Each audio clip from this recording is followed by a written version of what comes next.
Good afternoon. My name is Randa Watts, and I am the Clean Water Organizer for Prairie Rivers Network, and I will be your moderator for today's exciting Reviving Illinois Wetlands webinar.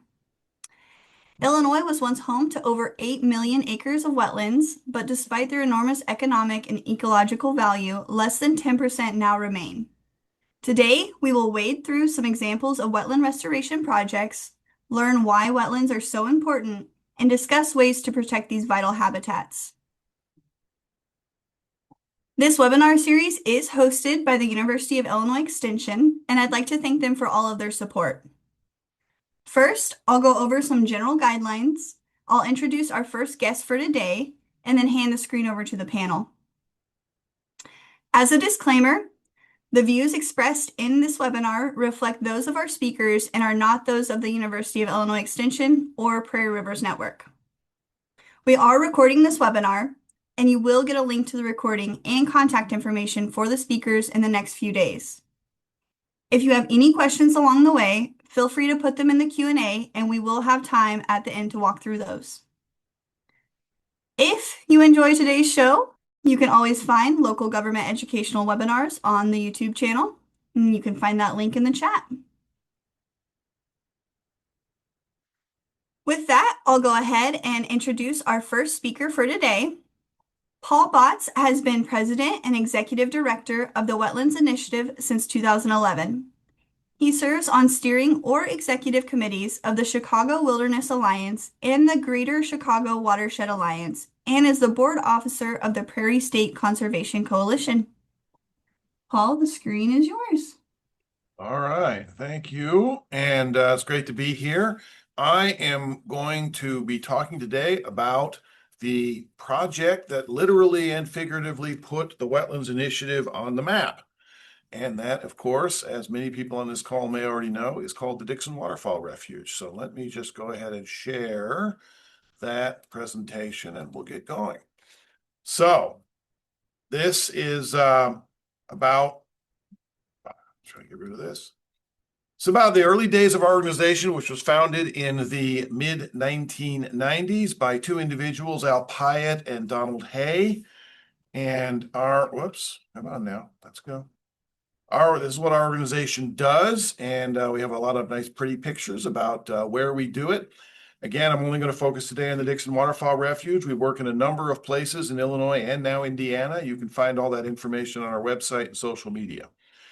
So, the concept of the organization originally was that in the built-up Midwest, which of course developed in the modern sense of that word, kind of in a blink, just a few human generations, and coinciding with the invention of a lot of new technology, ranging from steam shovels to railroads to tractors to all sorts of things.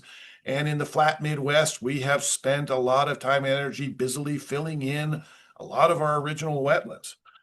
So the organization concept was that ecological and engineering knowledge need to be brought together to restore wetlands and figure out how successfully to restore wetlands in places where you might not think it could be done. Not the easy ones, but the hard ones. That's our gig. So why do we care about wetlands? Well, hotspots of biodiversity and of scenic beauty. People tend to be drawn to healthy wetlands. Do provide specific services such as improving water quality, helping manage floodwaters. The managed floodwater thing is about being sponges on the landscape. That's about both local and larger floodwaters. Water quality, a great example, very topical these days, is we're doing wetlands on working farms, which are helping to prove a way to deal with the great farm runoff crisis, the nutrient crisis, which I sometimes describe as the water quality issue of our age here in the flat Midwest. And of course, as our climate is already changing, I think everybody in the Midwest knows this, our precipitation is already coming in larger gulps, less predictable in the times of year. Having sponges across especially a big flat landscape is a huge asset for resilience and adaptation as that process continues. How does the public view wetlands? Well, it depends a lot on who you ask, how you ask the question. I've learned that one person's beautiful spot is another person's mosquito factory. We get that one a lot in our business. Are you guys going to make a mosquito factory next to my house, etc.? And flooded basements, whether it's homes or businesses, make people crazy. I'm a homeowner, been a homeowner. That's just a reality. That's true. City, suburbs, rural, doesn't matter. You flood people's basements, or they think you might have flooded their basement, they're never going to forgive you. And wetlands, to many people, intuitively look like a cause of flooded basements rather than a solution. Of course, that's exactly backwards, but that's not what people think. And then many folks who own working lands in the Midwest, of course, we're talking about farms in particular, but also other kinds of working lands, honestly do believe that having a wetland risks having their land effectively taken away. That is in large part a big misconception, but it is a sincerely held one, and it is affecting a lot of things going on in our world right now related to wetlands. Okay. This is a thing that many people, including like myself, I grew up in the Midwest, Chicago. I'm originally a city boy. I'm a couple generations in my family removed from the folks who lived out in the rural flat Midwest. Most people don't understand this. Wetlands originally made up a very large portion of the Great Flat Midwest. In the first place, a healthy prairie savanna landscape is not separate from wetlands, but rather is threaded with and in nature depends upon lots and lots of wetlands of many types and sizes. And the Midwest, as we all know, is very rich in rivers and streams. Our great, vast Mississippi system, our web of large, medium, small streams. In nature, those streams were originally much slower. They were very sinuous. They were very connected with very wide, easy, flat floodplains, and they shifted around a lot. You may have seen the historical maps of the Mississippi and other big rivers. They moved around all the time. Small streams did too. That left behind created lots and lots of wetlands. There's a thing called hydric soils, which we have learned in the last 25 years or so. The definition of a wetland is when a wetland is a place is wet regularly and often enough for all kinds of evolution, including the soil itself. That leaves behind essentially a fingerprint. This is a map of hydric soil distribution in Illinois. Now, the dark blue solid, if we zoomed in, it's not blue. It's lots and lots of small blue dots. You'll notice it says hydric soil, yes, 30% of the state. So the map at this, when we're zoomed out like this, a little bit deceptive. But the overall picture is what you see. Lots and lots of wetlands across the great, vast, flat part of the Midwest. Not so much the Shawnee Hills you see down there at the bottom, the northwestern part of the state. The driftless region is much hillier. It's much better drained. Those areas, not nearly so much wetland, but the Great Grand Prairie, tall grass prairie region, wetlands all over the place originally. That's what we had to start with. Why do we have less than 10% now? Well, of course, the world's most productive agricultural region, blessed with all those beautiful soils, now with an underground system of water removal pipes that we call field tiles. Most of our rivers and streams have been straightened or levied or otherwise altered, which stops them from moving around, separates them from their floodplains. Of course, we directly fill, drain many of our wetlands, including where I'm sitting in Chicago. And then, of course, you have large-scale engineering for public health, water supply purposes has also resulted in wetlands being degraded or destroyed. So when our guys in 1999, the two founders of the Wetlands Initiative, were in North Central Illinois doing a speaking engagement, hadn't yet done any actual restoration projects. A bunch of people told them about this place. The center of this map, which is from the late 19th century, it is the Illinois River, and just to the west, to your right of the Illinois River there, it says just below the big bend of the Illinois River. And you can see a couple of lakes. You can see a lot of wetland. And there were people trying to farm, and it wasn't going very well because it flooded all the time. It was a backwater of the river. And what had happened was that every Midwestern state has a thing in law and practice called drainage districts. You can Google that anytime you like, read more about it. This was a perfect example. In about 1910, a bunch of landowners banded together, formed a drainage district, built levees, put in a steam pump down at the bottom, and they were draining this big kind of teardrop for the purpose of farming those rich soils. And this is a 1939 aerial, shows you what it looked like for 3 or 4 generations. By 1999, the 8 farming families, 3 or 4 of whom had farmhouses on the property originally, had they'd gotten sick of each other and of it. They were really struggling with the costs of maintaining those levees and that pump. They were suing each other, literally. They were kind of done. And that's the word that our guys got. They ran all over the state. They made handshakes. They bought the various pieces of the property. They ended up assembling most of it. Conservationists in Illinois were quite skeptical of this. folks at where I worked at the time, the Nature Conservancy and others, were very dubious. They said, first of all, we're not sure you can, after 75 years of flat drain row crop farming, can you ever really get this back to real quality wetlands? And in the second place, even if you can, it's going to take so many years and so much fundraised dollars that you're going to suck up half the fundraising for conservation in the whole state for this fool's errand. Well, nice thing about being a startup in any line of endeavor is if you can find some financing, you can ignore the skeptics and just try it. And our guys did. And they turned off that pump in the spring of 2001.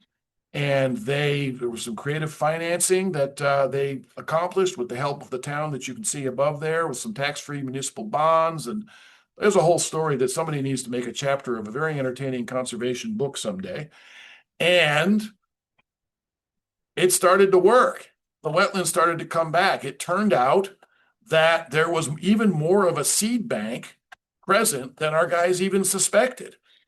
They also had to do a lot of work. The common carpora problem came in. We've had to drain and reboot the place a couple of times for that. We've learned some hard lessons, spent a lot of money on restoration, but there's a beautiful viewing tower was built in 2004, which cost $250,000. And some of our board members thought it was the worst boondoggle in the world.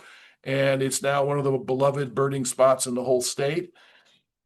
This is the habitat map of the Dixon Waterfowl Refuge today. And as you can see there in the caption, first of all, it very quickly became known as an Audubon Society important bird area. And then even more exciting to all of us, it became the 34th site in the United States to be added to the Ramsar list of wetlands of international importance. That's a very technical designation. There was a pile of data we had to submit, literally half a foot high. And this site and the Nature Conservancy's Emiquon Preserve, the sort of Illinois River sibling downriver, joined that list together. It was a very big day for all of us and for our two co-founders who were still with us. So there's an enormous diversity of habitats. The little stub at the bottom there, sticking to the east, we added that in 2014. That's upland, always on the list. It came available. We were able to move fast and buy it and add it on. So now there are certain biota, birds, reptiles, others that need both wetland and upland for their life cycles. We now have that. We've actually added another 40 acres since this graphic was created. Mostly we're done adding. There's one or two more pieces we'd like to add when they become available, but mostly we're done. And this is now one of the best recognized wetland restorations in the country. And it proved that you could do this and you could do it at size and you could do it even in places that had been mistreated, filled in for as long as this was. And that's the basic story. I highly recommend it. And I will just remind everybody that it is open free to the public 365 days a year. There's trails. There's more than one overlook now. There's now a bridge, foot and bicycle bridge connecting it with the village of Hennepin where you can get lunch. So that's a new development we're very excited about. And it is on, everybody who's a serious birder in Illinois knows this place. Many be there. I can be there in January. It's -15 out there, and there's 3 or 4 people out there with their scopes. And we're now starting the migration. So I recommend you visit it. And I know that one of our next speakers, maybe both of our next speakers, but I know that one of them has been there and loved it for a long time. So I highly recommend it. The overall picture, again, is this was a proof of concept. It proved a big concept. And it has led to a lot of the other things you'll read about on the Wetlands Initiative website about other places we're working, where we're bringing engineering and ecology together to prove that you can do wetlands restoration, even in the tough spots that it looked like maybe you maybe not be able to be successful. So that's what I've got, Brenda. And I think we're doing questions at the end, right? Yes, thank you so much, Okay. Paul. All right. And then I will stop sharing. Perfect. And I will There we start go. sharing. Let me make sure I got my right screen. All right. Okay, our next speaker will be Glenn Sanders. Glenn is a retired sergeant with the Illinois Conservation Police. He currently serves as the president of the Mississippi Valley Hunters and Fishermen's Association and was instrumental in the wetland project at Quincy's Bob Bangert Park, as well as many other local restoration projects. Glenn, I will pass it to you. First off, I want to apologize to everyone. When the weather conditions get right and we've got prairie grass to burn, I'm actually out in the field doing some prairie grass burns today. We had to get them done before Thursday's rain, so I hope you'll bear with me and we can run the slides this way. The Mississippi Valley Hunter and Fishermen Association, we've been around a long time. We were established in 1914, and our credo has always been using Aldo Leopold's quote, conservation is the wise use of our natural resources. And we take that to heart. And we try to do projects. They're going to be not big splashy projects, but ones that we can accomplish as a small conservation group. We've only got 800 members, and make an impact on our local area. And just like the Paul and his crew did with the large project up there at Emiquon, a lot of times we're looking at pieces of ground that have been significantly altered and try to make them a better use, particularly for wildlife, particularly for nature. So if we can move on to the next slide, Rhonda. This project is, we call it our flagship project. It's not a really big project as far as it goes.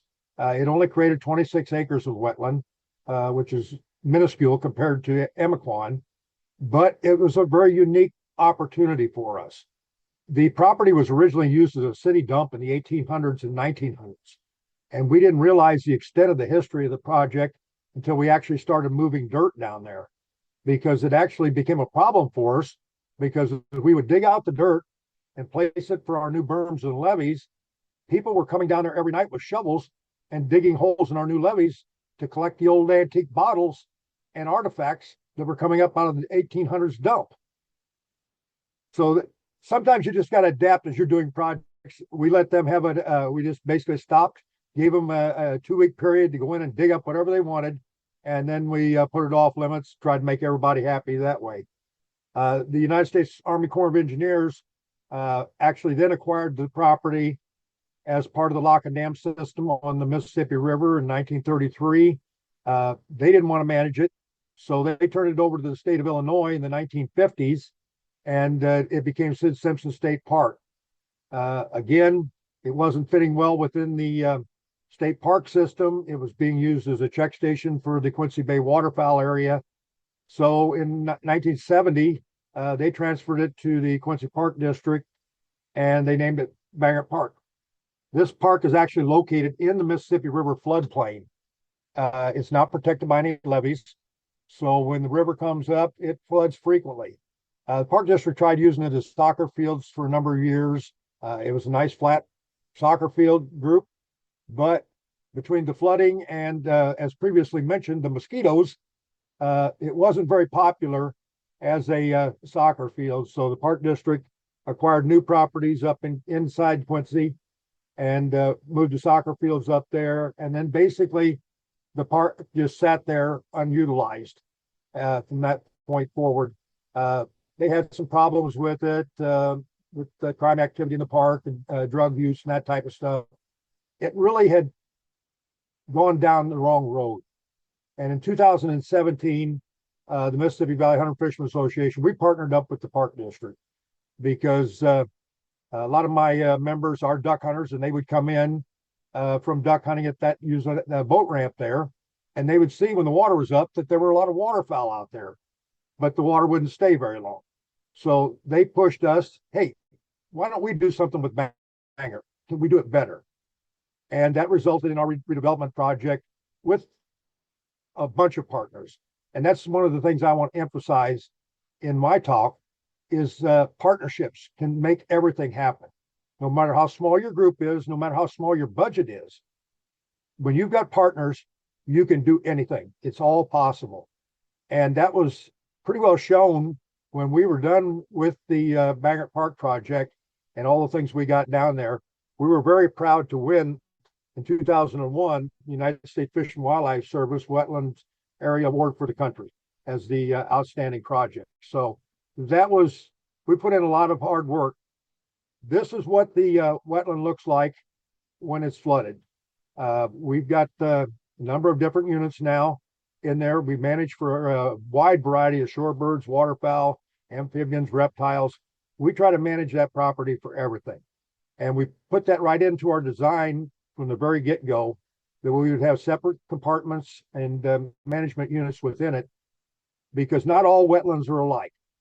Different wetlands have different functions, and we wanted to try and create as many different possibilities for demonstration wetlands here as we possibly could. And that award we got from Fish and Wildlife Service pretty well showed that we accomplished that goal. If we move to the next one, this is one of my favorite pictures of one of the wetland units. This is what a duck flying down the Mississippi River over Quincy Bay gets to see when we're first flooding it. And you can see in that picture, a well-managed wetland has a diversity of water depths. We've got areas there that when we're flooding it, actually we've got a lot of shoreline exposed. They can be used as loafing areas for amphibians, reptiles, waterfowl, and we've got deep water areas. And that gives us the big diversity of wetland plants in that particular unit. The unit you're looking at, we don't plant any crops in there for food for wildlife. We utilize what's called moist soil management. We manage it to most enhance the naturally occurring moist soil plants in the river ecosystem that are the most beneficial for wildlife. And that particular unit there is 26 acres in size. We'll go to the next one. We've got several different types of habitat. We've got our flooded tree unit, which is more of a southern type of wetland habitat. Your flooded pin oaks and hardwood mass trees. And then we've got our moist soil plant unit that I talked about. Then we've also got a thermal cover unit. A lot of the waterfowl like to roost where they're protected from the owls and the eagles, where they can get up underneath brush, where they become, they feel a lot safer in that. Plus, it provides what's called thermal cover during cold weather. It basically reflects the heat back down on them. And then we've also got an open grassland unit. All of the different units can be flooded utilizing water control structures and pumping onto the facility. Go to the next unit. A lot of people, and this is something we've had to educate the public about. They absolutely love going to the park now. And that's been our happiest thing about the project. Not only did when we build it, they will come. That's the old line from the Fields of Dream baseball movie. If you build it, they will come. We knew the wildlife would come. We wanted the people to come also, because this project is so unique in that it's actually located within the city limits of Quincy. It's right down on the Quincy riverfront. So we've got a lot of people able to access this facility. But we have to educate the public also as we go along, because they love it when the water's in there and it's all full of wildlife. And then when we draw the water down to mimic the seasonal flooding of the river ecosystem, they're all complaining, where's the wildlife at? It looks like a bunch of weeds out there, type of thing. So there's been a little bit of an educational curve with the public. We've accomplished that through signing and a lot of our programs down there. And I think the regular users of the park now, who have returned in droves to this park, they understand exactly what we're doing, and all they want to know is what date are you going to start pumping? And that makes them excited. Okay, we go to the next one. We didn't want this to be just a wildlife refuge. We want this to be a public use facility, both by our programs that we put on down there educating the public, but also allowing them to educate themselves. And we've accomplished that by a lot of signage. We put in some additional features, such as that's actually a deer hunting blind, but we put it in there for bird photography and wildlife observation. So the people can be right down in there hidden and be right up close and personal with the wildlife. And then as well as our overlooks, not as high as the one at Emiquon, but we had designed this with some special features. Again, this property will see some severe flooding at times. So everything we do has to be flood proofed. And in that particular overlook, everything is aluminum, composite deck boards and concrete. So we can withstand anything the Mississippi River wants to throw at us. We'll go to the next one.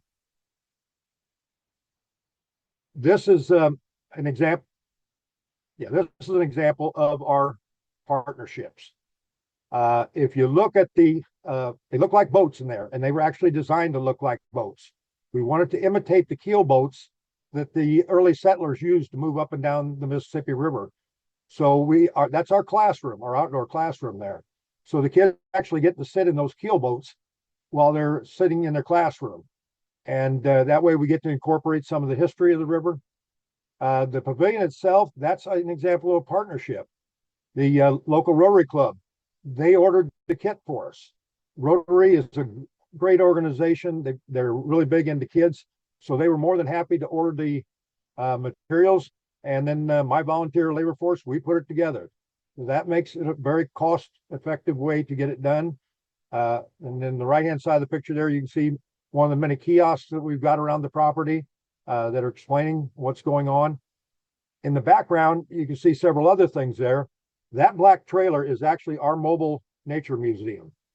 Again, since we have the area floods, we don't want to put up a permanent building there for our nature exhibits. So we utilize a trailer that we can move in and out of the floodplain.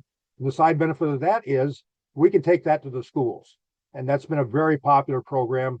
That's trailers actually filled with mounted animals. Just about everything you're going to find in a wetland is in there. That is one advantage of being a hunting and fishing group is a lot of our members over the years, they will accumulate wildlife and have taxidermy specimens made.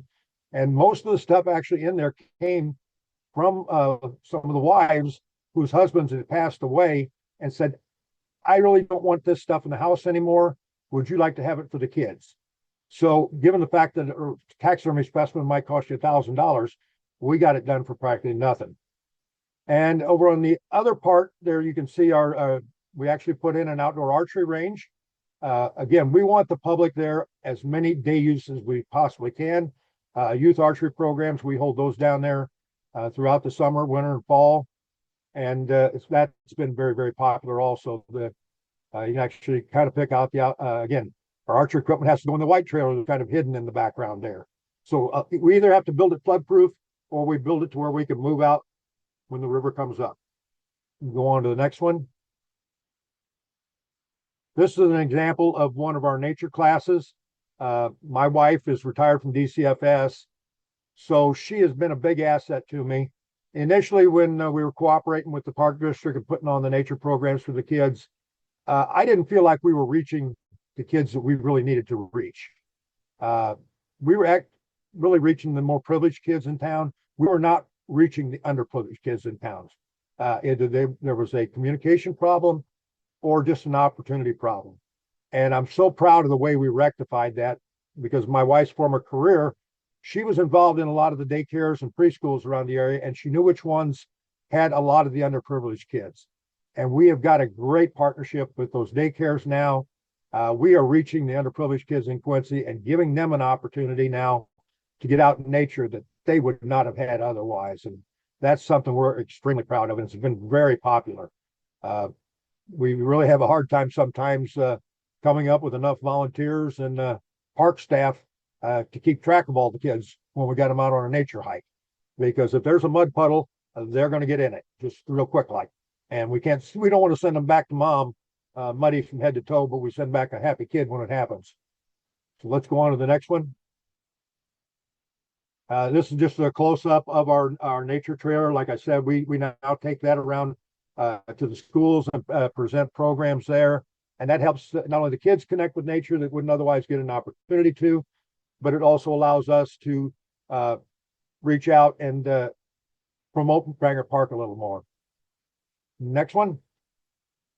That's just a picture of our youth archery range set up for the kids there. But top part's the important part. When you got high public use on an area, you got high public support for that area. And people then are willing to commit both volunteer hours, financially, they understand it. But then there's the side benefit of when you've got good public use, you have very little crime in your park. The less desirable people do not like being observed so much. So all the hikers we get in Bangor, all the joggers, the walkers, the bicyclists, people in programs, we are the anti-crime unit. And we've pretty much eliminated any problems whatsoever in an area that used to be pretty well known for undesirables. Next one. Here we go. Like I said, on the right-hand side, you can see we've got a self-guiding nature trail there, identified by signage. We also encourage the use. We've got an app that the people can actually use, as well as referring them to Merlin and a couple of the other bird watching apps. And then there's a group of my kids. They just absolutely love the birdhouse project. My club members, we pre-cut everything, but it's really interesting. Again, with the underprivileged kids, these kids, most of them have never operated a screwdriver even in their life, and to be able to give them a skill set besides learning about nature, to be able to learn how to operate a screwdriver today, it's just another side benefit that we try to incorporate into our programs. And the next one. Okay, just briefly though, Bangert's not our only project. Right across the Quincy Bay area from Bangert, these two projects complement one another. We manage the Limestall Triangle Lake area. That's a 270-acre floodplain backwater refuge area. That's actually the airboat that our club purchased in order to seed the area for during drawdown with plants and seeds that'll provide food for migrating waterfowl and shorebirds. We've took over the management of that facility from the Illinois DNR. They didn't have the personnel to manage it properly. They didn't have the funding for managing it properly. I don't have to put a whole lot of money into anything but the seed and the airboat, because everything we do pretty much is done by volunteers, including my airboat operator. Next slide. And then we are also involved in a lot of private lands wetland projects. And these can be very fulfilling, and some of my favorite ones to do. Of course, as previously mentioned, you've got to have a great working relationship with your landowners. They have to be able to trust you about wetlands, because as Paul mentioned, they're afraid of wetlands on their property. They're afraid of additional government oversight and overregulation. And we've got a very good relationship with our farming community in the area. And at any given time, we've got 4 to 5, sometimes maybe 7 or 8 private lands wetland projects going on, where we provide everything for the landowner. We'll come in, we do the design, provide the water control structures, and we walk away from the project then. The only thing we ask from the landowner is just a handshake commitment that you'll keep it as a wetland for 10 years. There's no contracts, no nothing. It's all done on a handshake with the landowner. We've never had one of them violate it yet. And that has given us a tremendous amount of credibility with other farmers, because farmers look at what their neighbors are doing on their property. They're asking questions about, well, how are you doing that? What's that costing you? What is government on there a lot type of thing? Do you have to put up with inspections? And then they tell them, no, I'm leasing that out to a duck hunter, and that's about the only strangers that ever get on my land. So the credibility with the landowners, we've had to develop that trust over a number of years. But once you get your foot in the door with a couple of the bigger landowners doing these types of projects, and their fellow farmers see that they're not being overburdened by doing the projects, it's pretty simple to get the next one to sign up, a lot easier. So I think that's the last of the slides. Perfect. Thank you so much, Glenn. I love hearing from local voices, and I love Bob Bangert Park. And I had no idea that it used to be a landfill. You guys have done tremendous work. I would have never guessed. Our next speaker for today will be Robert Hirschfeld. Robert is the Director of Water Policy and leads PRN's efforts to ensure and protect water quality, water quantity, water access, and water equity for all of Illinois. Robert joined PRN in March of 2011 and holds a BA in Religion and Asian Studies from the University of Puget Sound and a JD from the University of Illinois College of Law. Robert, I will pass it to you. Thank you, Randa. Can you hear me and see my slides okay? Yep, it looks like they're in presenter mode, but Swapped. there you go. Yep, All right. perfect. Okay. Great. Yes, thank you. I'm going to talk today about what's happening at the state level to protect wetlands based on recent changes at the federal level, and pick up a little bit where Paul left off, and kind of talking generally about some of the value of wetlands and why we need to protect them. So since we started today's talk at Dixon Waterfowl Refuge, I thought it was appropriate for me to start there as well. This is a wetland that everyone in Illinois should visit. A vision of the once and future Illinois in my mind, of what could be. That's me 13 years ago at Dixon. I'm sorry, Paul. I know I'm probably not supposed to go in the water and go swimming, but I had to jump in and retrieve some camera gear that went overboard. So, yeah, it is what it is. It is a beautiful place, and I highly recommend everyone go there. I want to talk today about what wetlands are, what they do for us, and how we're losing the legal protections that keep them from being destroyed. I also want to talk about what we're doing at the state level.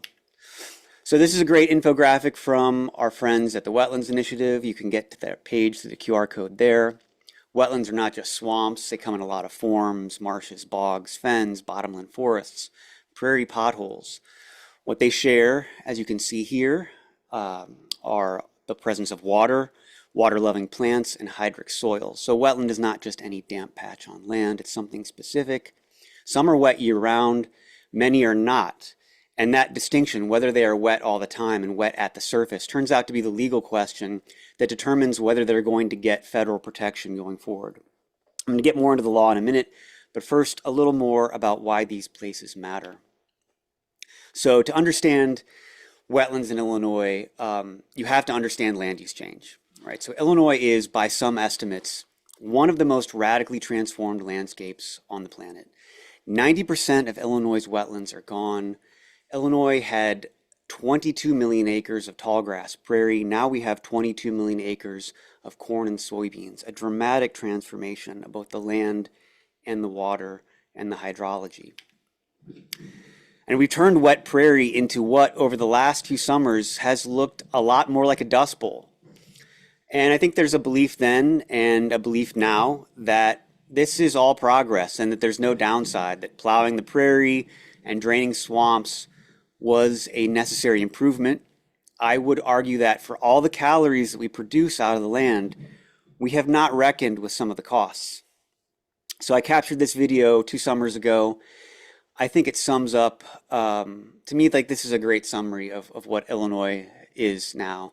A little sliver left for wildlife, for wildness, for nature, between the vast expanse of corn and soybeans. A lot of which doesn't even go directly to feed people. We got about 45% of our corn that we're burning in gas tanks as gasoline additives. And so for however many calories we're producing, it's hard to deny that something precious hasn't been lost. So what does it mean that we've lost wetlands? Why should we care that we've drained wetlands? What do these wetlands do? Paul talked about this a little. I'm going to try to put a finer point on it in some of the places in Illinois and what it means. But, you know, from a high level, wetlands, flood prevention.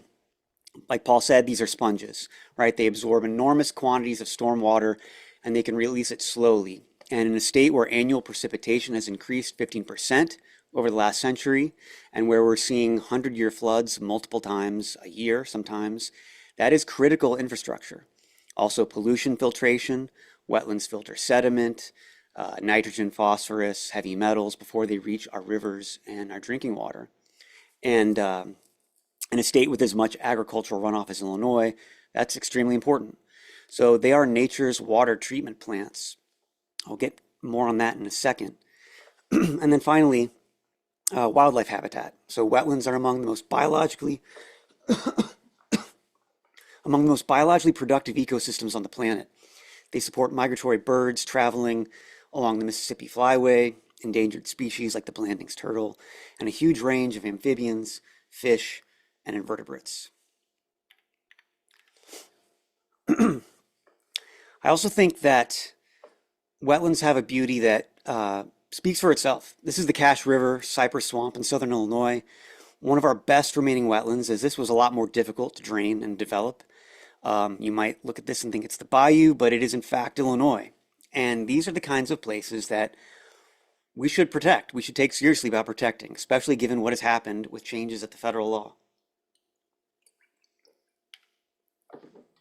Okay, so what did happen? 90% of Illinois' historic wetlands were already gone. Wetlands were already in trouble. Now, for decades, the Federal Clean Water Act, passed in the early 1970s, protected wetlands as waters of the United States. The federal government could require permits before anyone filled, drained, or built on a wetland. Not perfect, still a lot of wetland loss, but it did function to protect millions of acres across the country. But the question of what exactly counts as a water of the United States has been contentious for decades. In May 2023, the U.S. Supreme Court issued a decision in the Sackett versus EPA case and basically said that wetlands would only have Clean Water Act protection if they have a continuous surface water connection to a relatively permanent body of water. So they have to essentially be indistinguishable from that water. So no visible surface connection, no protection. Now, this is a test that doesn't have a lot of basis in hydrology or science. Many wetlands are connected through groundwater. Many are seasonal, wet in spring, dry in summer. That's not a defect. That means that they're not worthy of protection. In fact, that can be exactly what makes them valuable. Their capacity to absorb floodwater comes from the fact that they're not saturated all the time. And even Justice Kavanaugh, hardly a liberal, wrote separately in this decision to warn that the majority was rewriting the Clean Water Act statute and would strip protection from huge swaths of the nation's wetlands. So the rollbacks don't end there. November of last year, the EPA and the Corps proposed a new rule for what wetlands have to be considered as connected to waters of the United States. It went much further than the Sackett decision required. It defines continuous surface connection to mean surface water physically touching a jurisdictional waterway, at least during the wet season. Groundwater is excluded, which again kind of fundamentally ignores the science of how wetlands work. So EPA has to do an analysis, and their own impact analysis estimated that something like 94.6% of Illinois' remaining wetlands are likely not protected by the Clean Water Act under this new rule. And the EPA is very clear, the new rule has nothing to do with ecological value of a wetland. They are just talking about federal legal jurisdiction, right, under the Commerce Clause, basically. So non-jurisdictional wetlands may be extremely valuable, but it is up to the states to manage that. What do those rollbacks mean in Illinois? Let me just show you a couple maps that are put together by NRDC, which wetlands have likely lost Clean Water Act protection. I want to be clear, these are estimates. But based on the proposed rule that came down and EPA's own 94.6% estimate, these maps should give a sense of the state of federal wetlands protections. So this is southern Illinois. The green and purple areas here are areas that are wetlands that likely would have had protection 3 years ago. A lot of them, as you could kind of tell, are along river corridors. The purple areas are likely what's covered under the new rule. Not many, comparatively. Here's East St. Louis, which has had a lot of flooding problems. Here, the green and the purple are what would have had protection a couple of years ago. The purple is what has protection now, potentially. The Illinois River upstream and downstream from Peoria. Here's what wetlands pre-Sackett. Here are the wetlands that would be potentially protected now. And let's do a close-up on the Quad Cities along the Mississippi River, an area where we at Prairie Rivers Network have been doing a lot of work on local wetlands protections. Jurisdictional wetlands 3 years ago, jurisdictional wetlands now. So this loss of federal protections is particularly problematic in Illinois because Illinois, unlike some other states, has no statewide comprehensive wetlands program. We relied almost entirely on the Clean Water Act. And between the Supreme Court case and the new EPA rule, Illinois wetlands have essentially been written out of the Clean Water Act.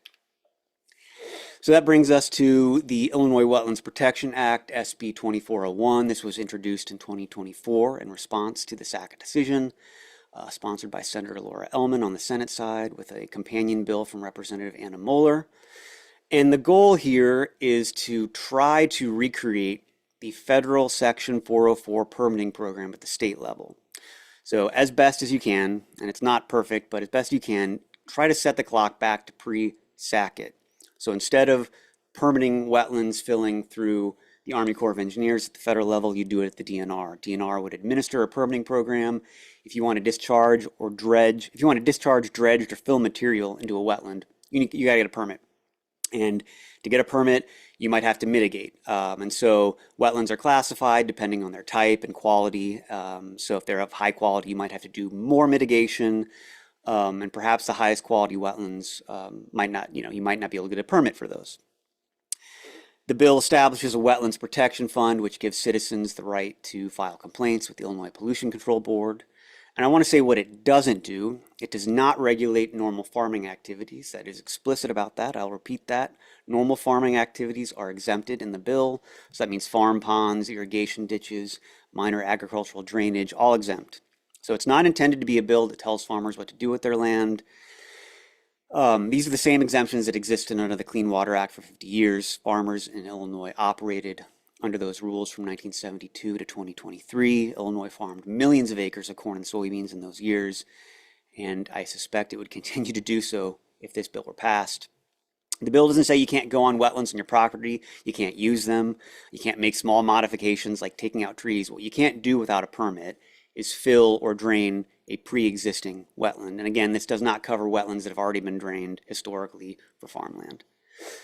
And lastly, I just wanted to address Swamp Buster because I've seen some confusion in the media about this bill being redundant with the federal Swamp Buster program. Swamp Buster is a farm bill provision that's been around for decades, and it says that if you convert a wetland to cropland, you risk losing USDA program benefits. So Swamp Buster is completely separate. It doesn't necessarily protect wetlands. It just says that you're not going to get public money if you drain them. So again, we proposed, as in Prairie Rivers Network and some organizations that we're working with, including the Wetlands Initiative, we introduced this before even the most recent rollback. So passing state wetlands protections is now more important than ever with these new rules. The public is with us. So there was some polling done last year. Illinoisans overwhelmingly support wetlands protections, 72%. Even at the projected cost of $3 million per year to run the program, which was a quote that came from DNR, that it might take $3 million a year to start the program, and eventually it would be self-paying through the permitting system. When asked, people want to protect wetlands because for their own sake, but also for wildlife habitat, as well as clean water. When you mention clean water, support jumps up into the 80% range. And in a political environment where we can't get 80% of the people to agree on what day of the week it is, that's a big number. People want to protect their water sources. So we have a big pollution problem in Illinois. Illinois is a serious farm runoff problem. We're a major contributor to the Gulf of Mexico. Fertilizer runs off fields and into drainage ditches, which runs to rivers and eventually run to the Gulf of Mexico, where it creates a dead zone. You get toxic algal blooms from here in Illinois to the Gulf. This is continental scale pollution. Runoff isn't the only cause, of course, but it is a major one. Partly because we plant right up to the stream. We plant in floodplains that probably should be wetlands. Wetlands that are soaking up floodwaters and capturing runoff before it reaches the river. This is the Embarrass River. The field is flooded out, and whatever's on that field is going to run into the river and on its way to the Gulf. And when the floodplain floods, as it will, the public, has a stake in it through crop insurance subsidies, and the public often bails those operations out. Here along the Kaskaskia River in central Illinois, we're planting right up to the bank. No buffer, the bank is eroding directly into the river. And as you can see from above here, this field isn't exactly the most productive. It's often called marginal land for a reason. It's not necessarily yielding a good crop. So unless you're farming the government, this is what happens when you subsidize planting in these areas rather than just letting them return to natural wetland state. Illinois knows this runoff is a problem, right? So we have this nutrient loss reduction strategy. The problem is we're actually not making headway. The problem's not getting better, it's getting worse. Compared to the baseline from 1980 to 1996, nitrogen and phosphorus loads have increased. The state itself recommends more wetlands to deal with this. In fact, the state says we need millions more acres, and yet the state has yet to take action to protect the wetlands that remain. We're hoping we can change that. And lastly, I just want to emphasize the tremendous economic financial value for wetlands in preventing residential flooding. This research came out of the Union of Concerned Scientists, and it shows that Illinois' remaining wetlands provide something on the order of $745 million per year in residential flood protection per year. That absolutely dwarfs whatever it would cost to run a state wetlands program. So I would suggest that we not be penny wise and pound foolish. And I think it underscores how wrong-headed the rollbacks are. We're eliminating protections for wetlands if they're not continuously saturated but it's exactly when they aren't saturated that they can do the best job of soaking up that flood water and keeping it out of your basement. So back to the ground, here's the Quad Cities again. Those are the wetlands that would have been protected. Here are the wetlands that probably have protection now. Here's what they actually look like along the Mississippi River, right? You can see kind of the urban areas in the Quad Cities in the back there. And here's what the Quad Cities look like when they get flooded. And they experience a lot of flooding problems already. Imagine how much worse this could get if we fill and destroy the wetlands that remain. So we should be building out these wetlands and protecting them, not draining them for truck stops and dispensaries, which is one of the currently proposed projects in the Quad Cities for that wetland area that I just showed you. Wetlands, buffer strips, all these should be part of the landscape. Natural infrastructure, nature-based solutions to protect soil health, protect clean water, prevent flooding, provide wildlife habitat. It is doable. This is a wetland area between farm fields in the middle fork of the Vermilion River, north of Champaign. There's no reason wetlands can't exist alongside agricultural production. In many respects, they can improve it. And as long as I've been given a soapbox, and thank you to Extension for having me, I'm going to preach here for just a second. Our politics seem to have become largely about resisting the party we didn't vote for, whatever that is. And I think we've got to do better than that. We have got to present an inspiring vision of the future. Some of the most powerful people on the planet right now are talking about terraforming Mars and about AI revolutionizing, perhaps replacing human civilization. I don't want to cede big thinking to the let's leave Earth and humanity behind crew. We should be articulating multi-generational projects of beauty and planetary and human health ourselves. So right there you see the Cologne Cathedral, which took 600 years to complete.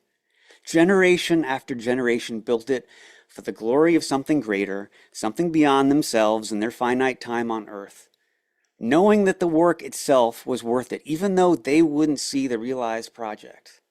Right? Why should we be afraid or embarrassed to think and act in terms of centuries? I think there's appetite for boldness, not just defense of the bureaucratic status quo. So, and if that sounds outlandish, I don't care. Let's be outlandish. On the other hand, fine. Okay, maybe that's not the world we live in. If multi-century thinking is too much, how about we start with the work done over just a few decades, maybe 1 or 2 generations even, if not 20.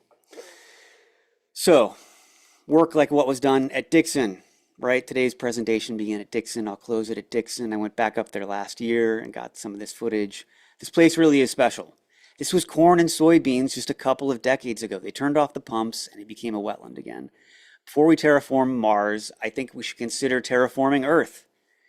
I like to think that our work at Prairie Rivers Network is to present this vision of the future as much as it is to push policy like the Wetlands Protection Act. So, let's protect what we have left.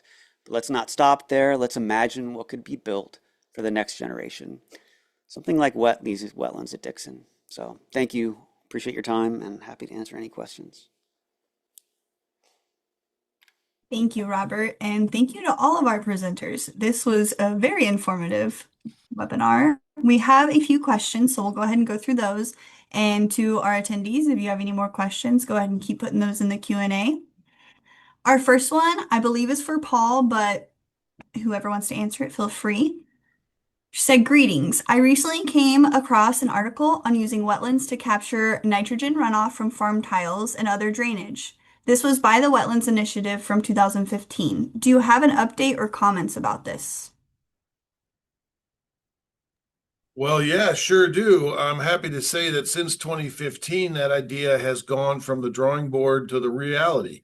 The picture behind me on the screen right now is what we call a smart wetlands on a farm in Bureau County. We have been working, we had some lessons. We had to learn how to work with farmers who, for lots of reasons. And, but we are succeeding, and we've built a half dozen of these. We've got another half dozen that are gonna go in the ground this calendar year, all over the state of Illinois. Plus now we've started in north central Indiana in that state's corn belt. And this is a project that is still in the proof of concept stage. The goal is not dozens, but rather hundreds or thousands of these ultimately across the vast Midwestern farm belt. But it is working, and it's all voluntary. Farmers are signing up for it. They're not making money from it. We have to help them see that they're maybe not going to lose money on it, but it's not a profit thing for them.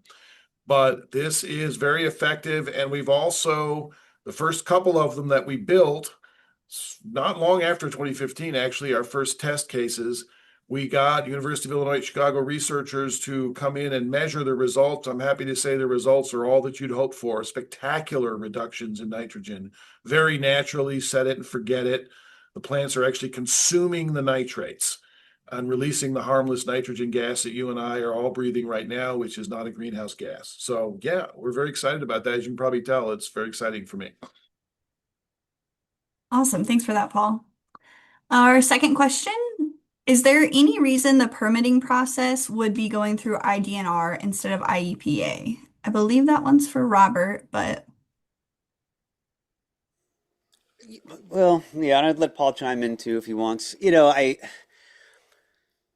This is always a question, right? When you're thinking about which regulatory agencies you want, and there's not a perfect answer. I mean, DNR is the agency in charge of overall, protecting the state's natural resources. IEPA is often typically more involved with, you know, point pollution, right? Like specific pollution problems, where DNR is more involved in kind of managing landscape. So it's not that it has to be through DNR, but I think the groups that worked on this and proposed it, this is something that we did talk about and consider, but just felt that DNR was the more appropriate place. And Paul, I don't know if you want to chime in there.